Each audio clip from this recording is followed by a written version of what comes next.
राधे राधे दोस्तों, हमारे चैनल में आप सभी का स्वागत है। दोस्तों, आज हम जानेंगे महाभारत का सबसे बड़ा रहस्य, रावण का पूर्ण जन्म। कौन बना रावण? चलिए दोस्तों, जानते हैं श्री कृष्ण भगवान की अद्भुत लीला।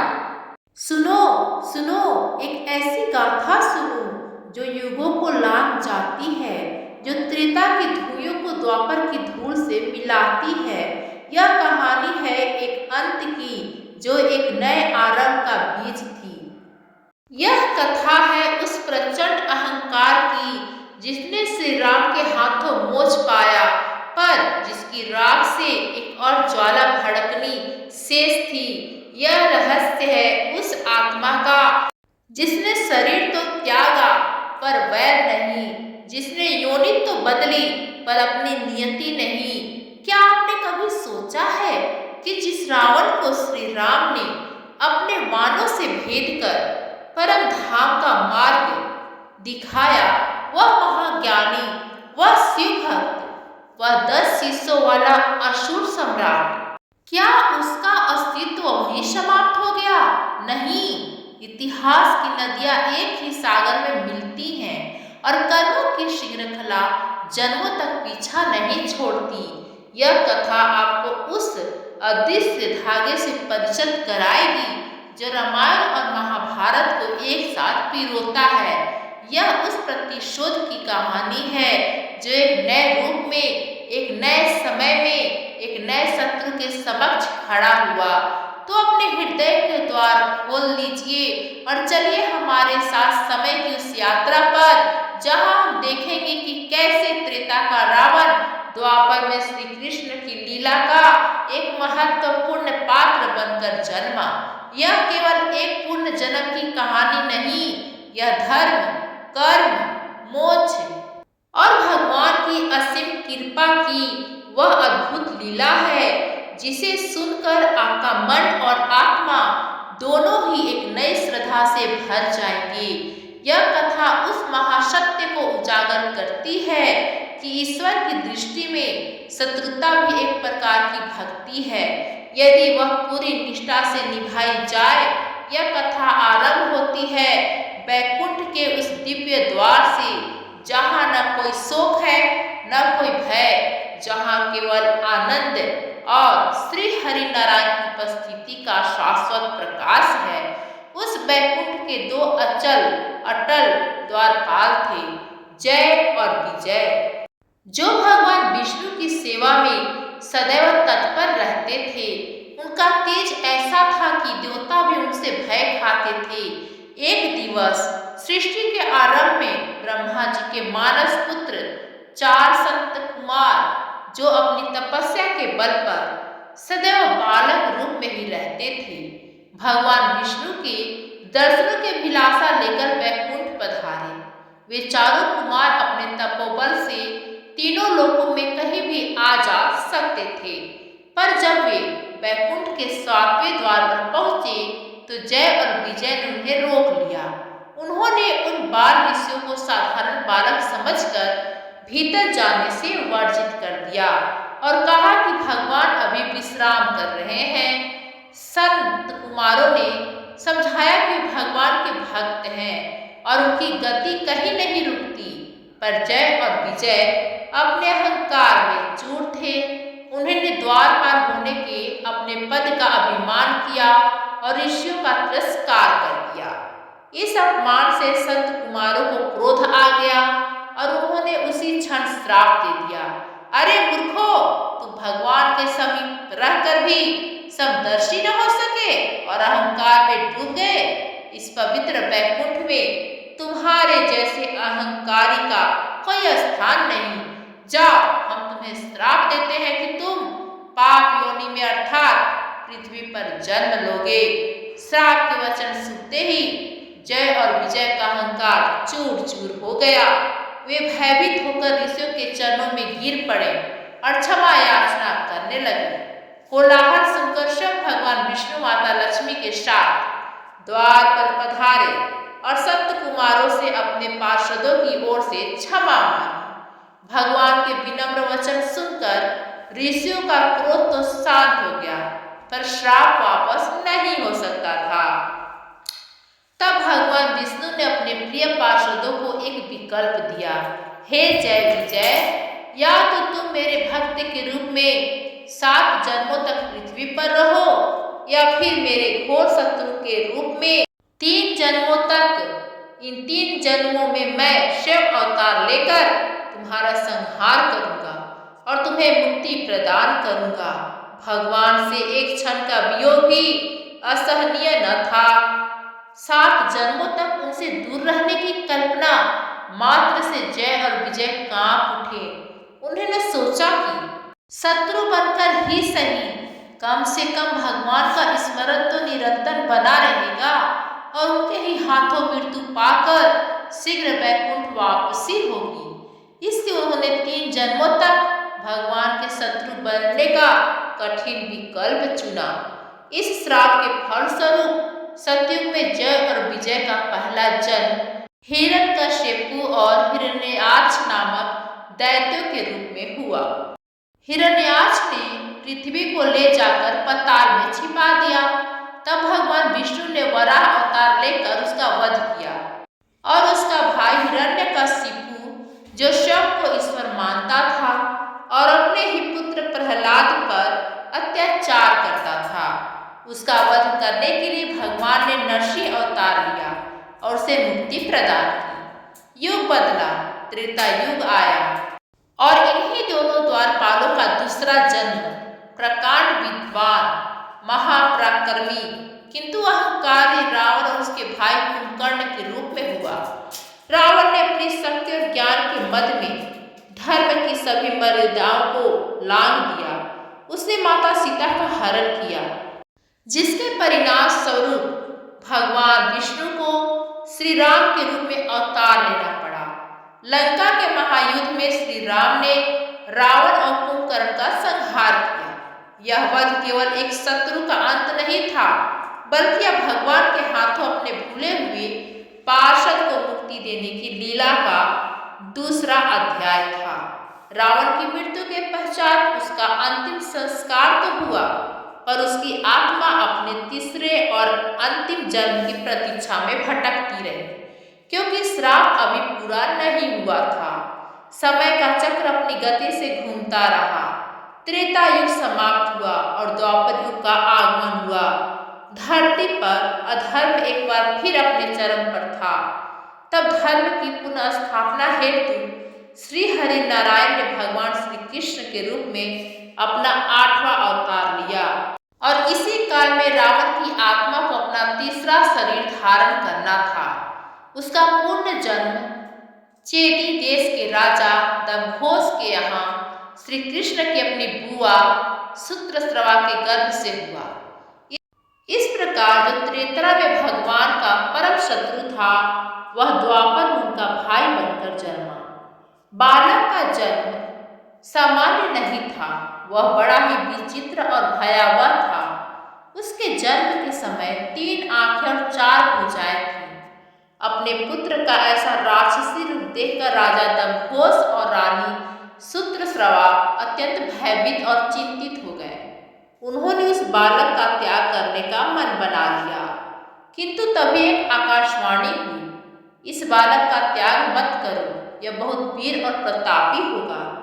और जब यह बालक किसी ऐसी व्यक्ति की गोद में बैठेगा जिसकी गोद में जाते ही इसके अतिरिक्त अंग गायब हो जाएंगे, वही व्यक्ति इसकी मृत्यु का कारण भी बनेगा। यह आकाशवाणी सुनकर माता पिता की चिंता कुछ कम हुई, पर पुत्र की मृत्यु की भविष्यवाणी ने उन्हें और भी व्याकुल कर दिया। बालक का नाम शिशुपाल रखा गया। कुछ समय पश्चात भगवान श्री कृष्ण और बलराम अपनी बुआ से मिलने चेदी देश पहुंचे।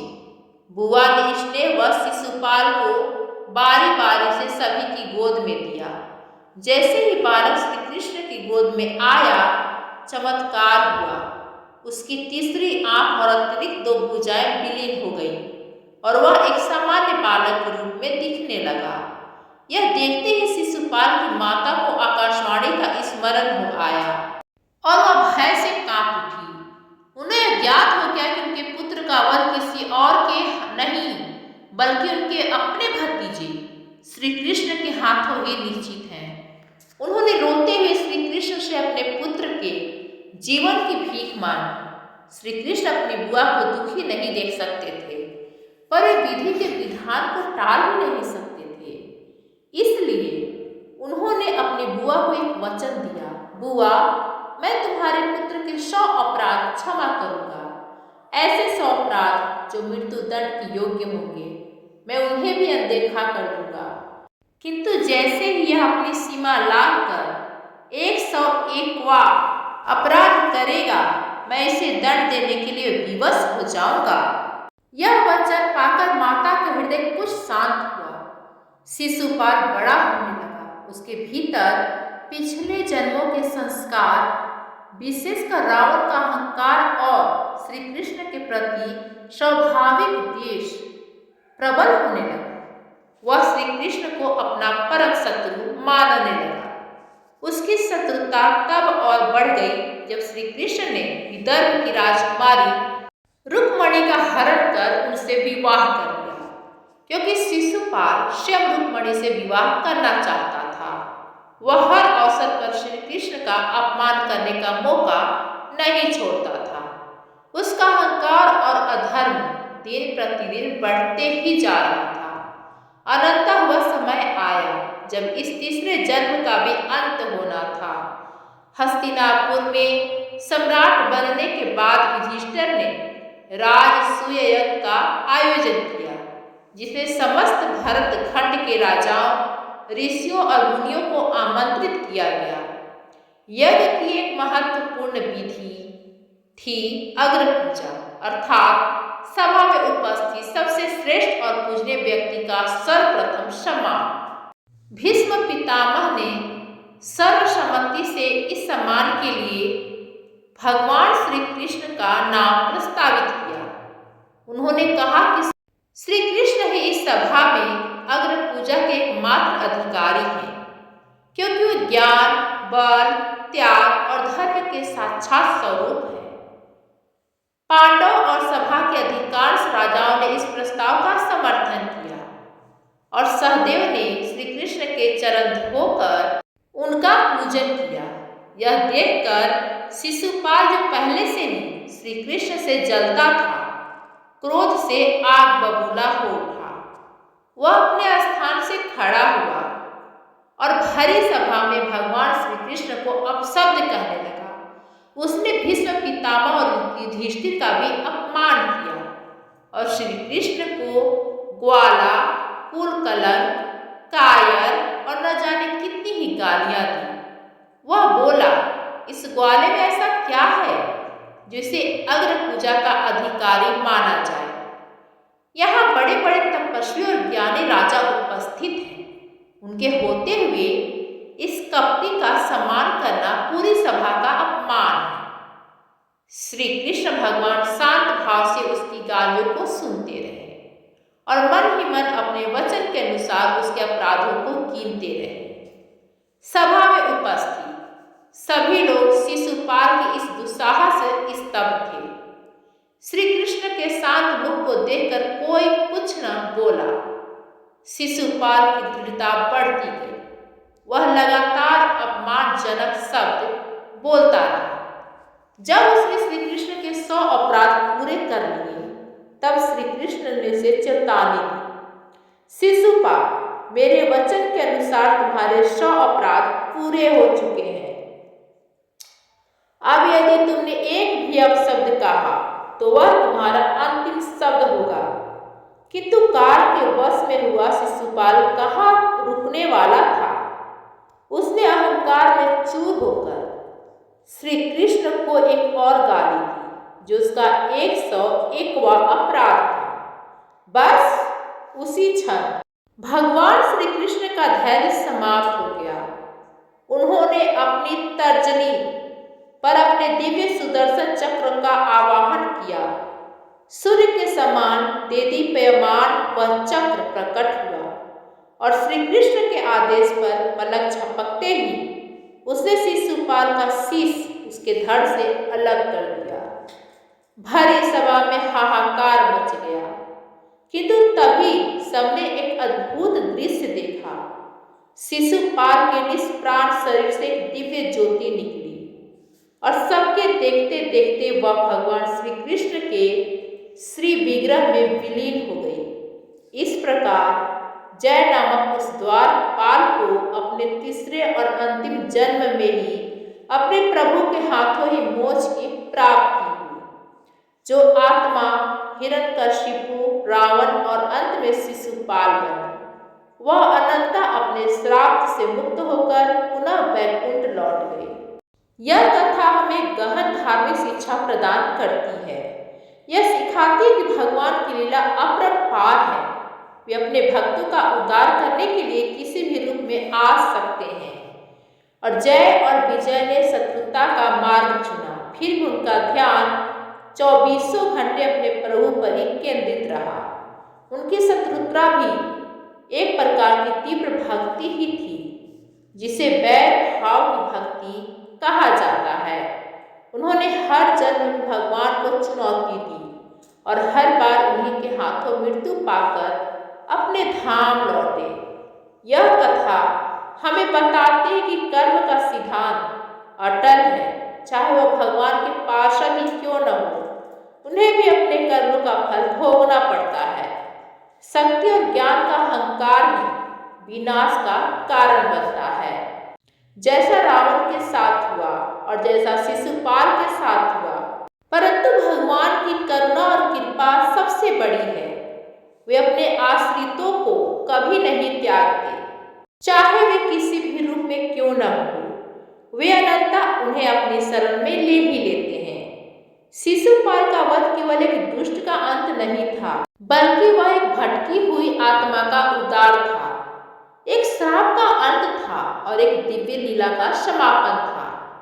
तो हे धर्म प्रेमियों, इस कथा को अपने जीवन में उतारें और समझें कि ईश्वर से प्रेम का संबंध सर्वश्रेष्ठ है। किंतु यदि कोई वैर भाव से भी उन्हें निरंतर याद करता है, तो एक कृपालु उसका भी उद्धार कर देते हैं। इस ज्ञान को केवल अपने तक सीमित न रखें, इसे आगे बढ़ाएं। इस कथा को अपने मित्रों और परिजनों के साथ साझा करें, ताकि वे भी सनातन धर्म के इस गहरे रहस्य को जान सकें। इस कहानी को लाइक करें और कमेंट करें। जय श्री कृष्ण। राधे राधे। धन्यवाद दोस्तों।